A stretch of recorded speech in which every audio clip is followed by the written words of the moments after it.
because I take duty very seriously. I take my responsibilities very seriously. But it's about finding your own way. Windsor Castle was supposed to host a royal event of the year. Flashbulbs popping, millions raised, and royalty on full display. But behind the glamour, something shocking was unraveling. Queen Camilla in tears. Prince William plotting in silence.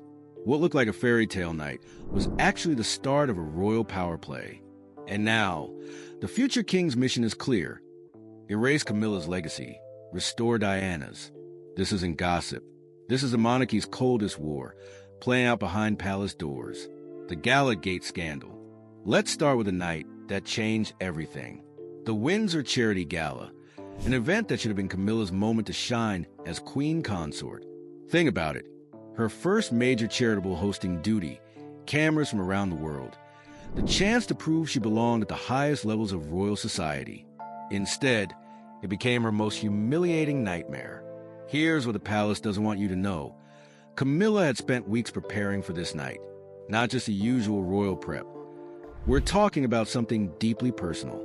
She had quietly, carefully, requested that her son Tom Parker Bowles be included on the official guest list. And why wouldn't she? Tom isn't some random hanger-on. He's a successful food critic, a respected author, a man who's been part of royal family gatherings for nearly 2 decades. But here's the twist that'll blow your mind.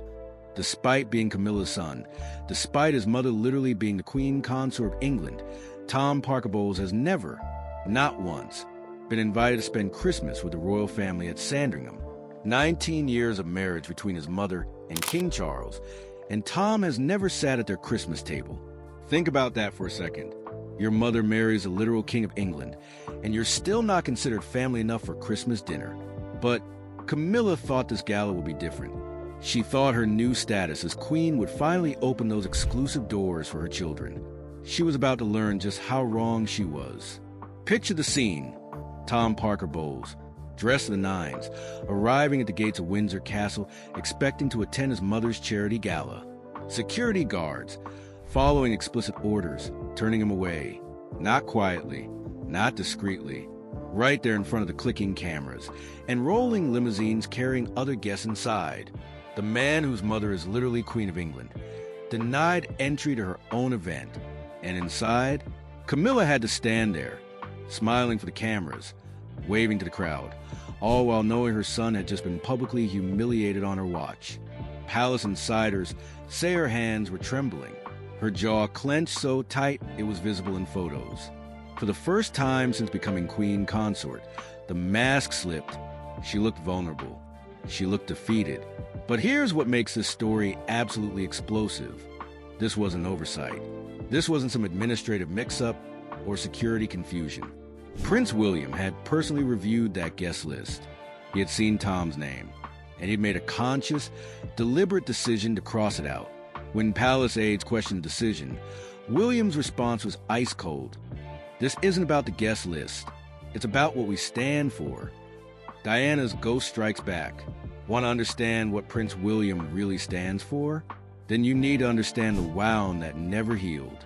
The memory that drives every decision he makes. The ghost that haunts every interaction with his stepmother, Princess Diana. Most people think William has moved on from his mother's tragic death. After all, it's been almost 3 decades. He's married, he has kids. He carries out royal duties with dignity and grace. But what if I told you that every single move William makes as future king is designed to honor his mother's memory? What if his entire relationship with Camilla is built on one fundamental belief? She will never replace Diana, and her family will never be truly royal. Here's a detail that'll give you chills. When Diana was stripped of her Royal Highness title during her divorce from Charles, young Prince William made his mother a promise. He looked her in the eyes and said, "Don't worry, Mummy. I will give it back to you one day when I am king." That wasn't just a sweet gesture from a grieving child. That was a blood oath. William grew up watching his mother being consumed by the royal machine. He saw the media tear her apart. He heard the whispers about Camilla's betrayal. He watched his mother struggle with depression, with bulimia, with the impossible pressure of being married to a man who never stopped loving someone else. And then, in one horrible night in Paris, she was gone. But here's what the palace doesn't want you to realize. For William, his mother never left. Diana's spirit, her values, her wounds, they live inside him every single day. He sees himself as the guardian of her legacy, the protector of her memory, the one person who can ensure that what happened to Diana never happens again. So when Camilla tries to bring her family into royal functions, William doesn't see a reasonable request from his stepmother. He sees an attempt to legitimize the bloodline of the woman who caused his mother so much pain. When Tom Parker Bowles appears at royal events, William doesn't see Camilla's accomplished son. He sees a symbol of everything that destroyed his mother's marriage. And Tom himself? He understands the game better than anyone.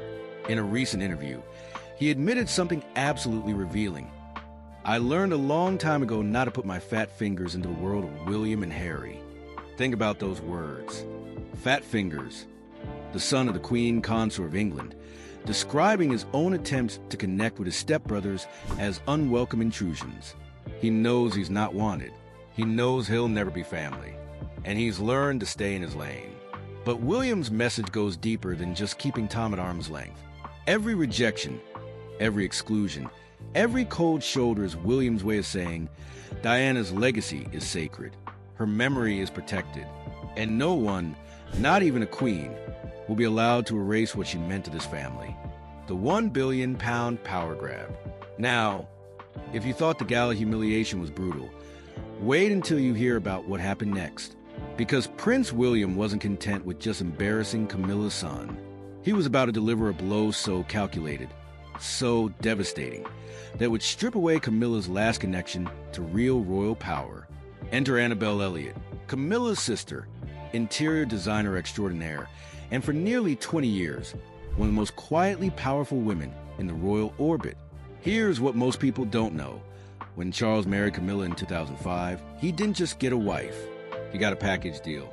Annabelle Elliott was immediately hired as the chief interior designer for the Duchy of Cornwall, the massive royal estate that provides income for the heir to the throne. We're talking about a portfolio worth over £1 billion, spanning 130,000 acres across 23 counties. And Annabelle, she wasn't just decorating guest bedrooms. This woman was redesigning royal history. Luxury holiday cottages in Cornwall, royal offices, the Duchy nursery, even a 20-bedroom pub at King Charles's pet project, Poundbury Village. Her fingerprints were on every major royal renovation for 2 decades. The money? Oh, honey, the money was serious.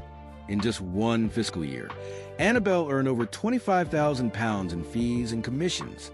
Multiply that by 20 years, and you're looking at hundreds of thousands of pounds flowing from royal coffers into Camilla's family bank accounts. But here's the kicker. Annabelle didn't even have to compete for these contracts.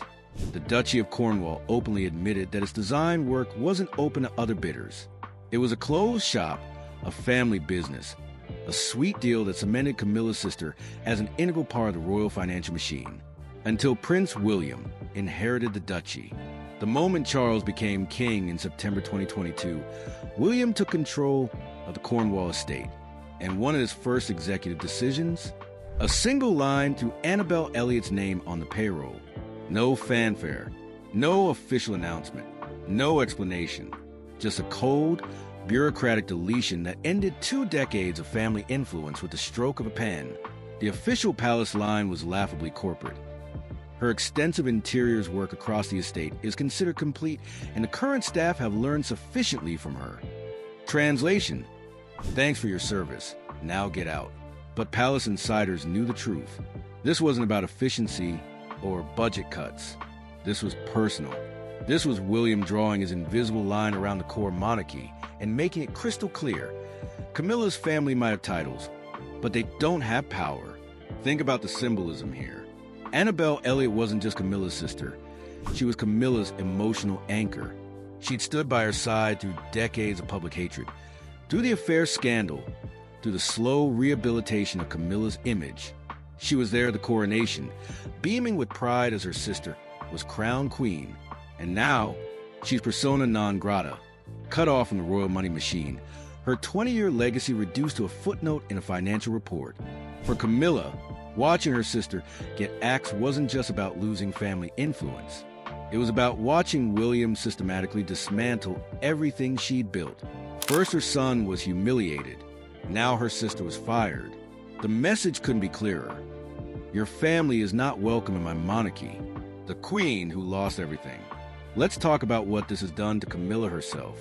Because behind all the palace spin and carefully managed public appearances, the woman who spent 25 years climbing to the throne is discovering that crowns are meaningless when you're playing against someone who controls the game.